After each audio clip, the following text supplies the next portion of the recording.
या घेवर तुम्हाला आवडतं कमेंट करून नक्की सांगा. श्रावणाच्या महिन्यामध्ये घेवर बनवतात असे खूप लोक म्हणतात. आमच्या इकडे असं काही नसतं. म्हणजे आमच्या इकडे घेवर हा प्रकारच नाही.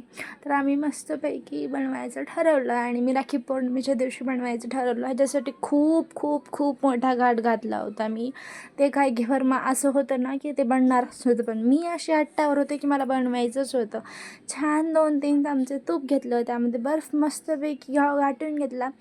एकदम छान बटरी टाईपमध्ये झालं. त्यामध्ये मैदा आणि बेसन टाकायचं, थोडंसं बेसन टाकायचं, मैद्याची क्वांटिटी जास्त ठेवायची. चिल्ड पाणी टाकायचं आणि छान मिक्स करून घ्यायचं.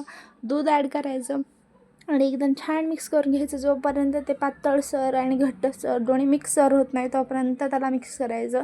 त्याच्यामध्ये जे गुठळ्या असतात, लम्स असतात, ते काढण्यासाठी आपण चाळणीने एकदम छान त्याला गाळून घ्यायचं आणि जो आकार तुम्हाला द्यायचा आहे त्यामध्ये तुम्ही तेल टाकायचं आणि आपलं घेवर बनवायला स्टार्ट करायचं. तर मी हे फर्स्ट घेवर बनवत होते. मला ट्रिक माहीत होती. गरम तेलामध्ये टाकलं की ते खाली जाण्याचे, बुडाला जाण्याची ऐवजी वरी येतं आणि ते एकदम छान त्याची रिंग्स तयार होते. हे मला माहीत होतं म्हणून मी ट्राय केलं, पण ते हळूहळू खाली चिटकत होतं आणि ते मला वाटलं की ते माझं बिघडलं, म्हणून मी अर्धा स्किप केलं बनवायचं. पण ते शेवटीला एवढं सुंदर घेवर झालं आणि ते छोटंसंच का होईना पण माझं घेवर तयार झालं.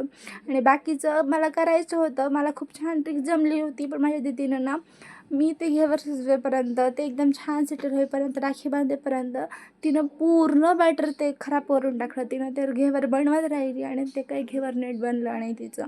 ते पूर्ण खाली ना तेला एकदम लगदा जमल्यासारखा जमला होता आणि एकदम छान रबडी माझी खूप सुंदर झाली होती. ते तुम्हाला घट्टसर दिसत असेल कारण की ते मी फ्रीझरमध्ये ठेवली होती. नंतर वरून काजूचे आणि बदामाचे काप टाकायचे, गुलाबाचे फुलं म्हणजे छान रोज पेटल्स टाकायचे आणि मस्त घेवर खायला घ्यायचं. तुम्हाला कशी वाटली म्हणजे रेसिपी कमेंट करून नक्की सांगा. थँक्यू.